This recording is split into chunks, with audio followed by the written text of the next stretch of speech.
I am Ballerina Capuchina. Tralalero Tralala fell in love with me. He gave me flowers, followed me around, and told everyone we were dating. But we weren't. Then he says Bombardino Cocodrilo got jealous and attacked him. Wrong. Bombardino Cocodrilo came to talk to me, not fight. And then guess who shows up? Tung, Sahur. He came out of nowhere and hit Tralalero from behind, unprovoked. Then he made up this whole story that he saved me. Number. He started the fight. He wasn't a hero. He was desperate for attention. And now everyone believes his fake version. But here's the truth. I'm Ballerina Capuchina. No one saved me. I didn't need saving. And Tung Sahur? He's a liar. He wrote the script. I'm just taking the mic back. Next time you hear his story, ask who's missing from the stage. I never wanted drama. All I ever dreamed of was to dance under starlight, to love softly, to live quietly. But love doesn't always stay quiet, especially when hearts collide. It all began with a flower, a single, red, slightly wilted flower. Tralalero Tralala handed it to me nervously, and then smiled like the world depended on my answer. He was different, not loud, not showy, not perfect. But in that imperfection, I found something real. He made me laugh. He listened. He danced, terribly, but with all his heart. And so, I let him in. We started seeing each other. Not secretly, but quietly. He'd leave small notes in my locker at the dance studio. He'd wait outside after rehearsals, holding fresh flowers or a warm tea. We'd talk about music, the stars, the strange noises from his apartment vents. It felt like something beautiful and silly and honest. But someone else was watching. Datesio Nero Guloaro, the nosiest camera in the city.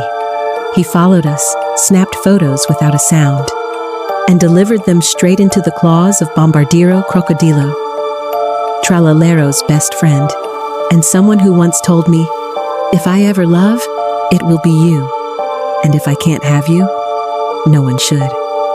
That night, Bombardiro's smile cracked, and something dark began to grow behind his eyes. He didn't come to me. He didn't come to Tralalero. Instead, he turned to Chipionero Gulubiro, a shadow in sneakers.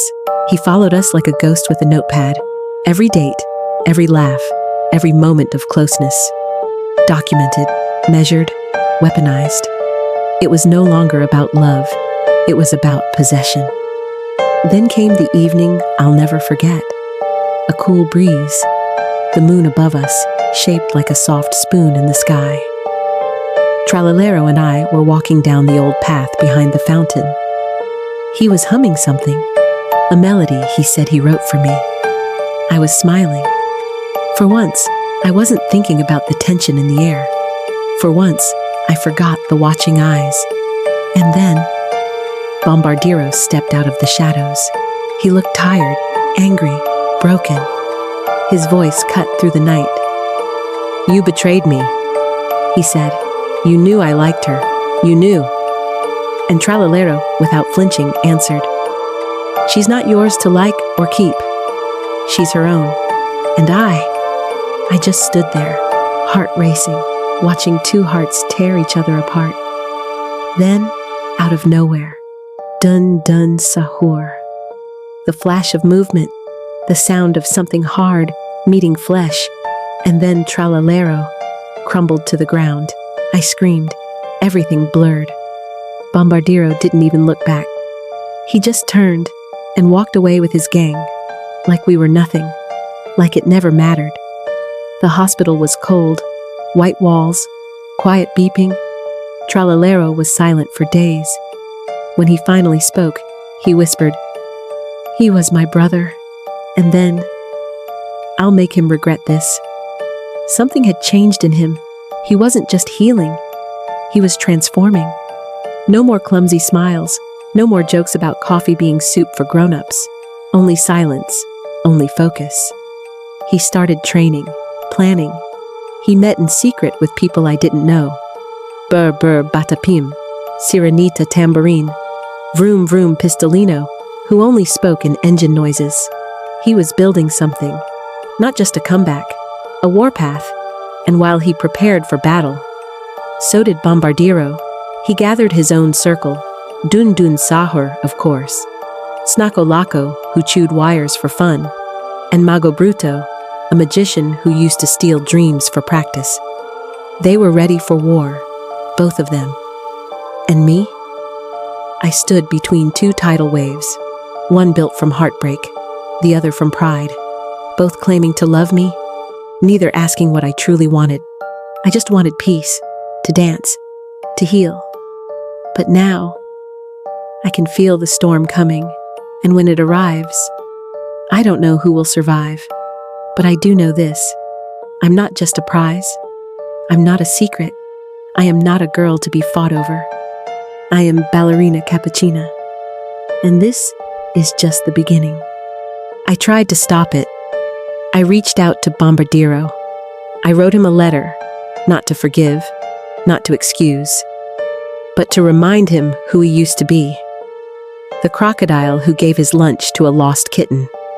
The one who stayed up late helping Tralalero build his first guitar from scraps. The one who once told me, love should never feel like a fight. But when I saw him again, there was nothing soft left in his eyes. He crumpled the letter before even reading it and walked away. That's when I realized something heartbreaking. He wasn't doing this because he still loved me. He was doing this because he hated losing. And Tralalero? He'd gone silent again. He was surrounded by strategy, blueprints, secret meetings. I watched the shark I loved become a general. He wouldn't look me in the eye, wouldn't even say my name. Love had left the room, replaced by revenge. I stood at the edge of a cliff that week, watching the waves crash below. It's where I go when I need answers. The sea doesn't speak, but it always listens, and in that silence, I made a choice. I would not let them destroy each other. I would not let their pain write the ending to my story. So I began planning, not a battle, a break, a rupture in the madness. I visited Lirilì Larilà, the only one both boys trusted. She's wild, unpredictable, and dances like she has fire in her feet. But she has wisdom in her chaos. She listened, and she agreed. We would create one final meeting, a performance, an ambush, not with fists, but with truth. We would bring them both, under one roof, one spotlight, and I would speak. No more silence. No more letting them define my heart like it's a prize to be won or a reason to destroy each other. The night is coming, and under the lights of the old abandoned theater, I will take the stage. Not as a ballerina, not as someone's love, but as myself. Because love that turns into war was never love at all. And maybe, just maybe, this story doesn't need a victor. Maybe it needs a voice. My name is Ballerina Capuchina, and this time, they will listen.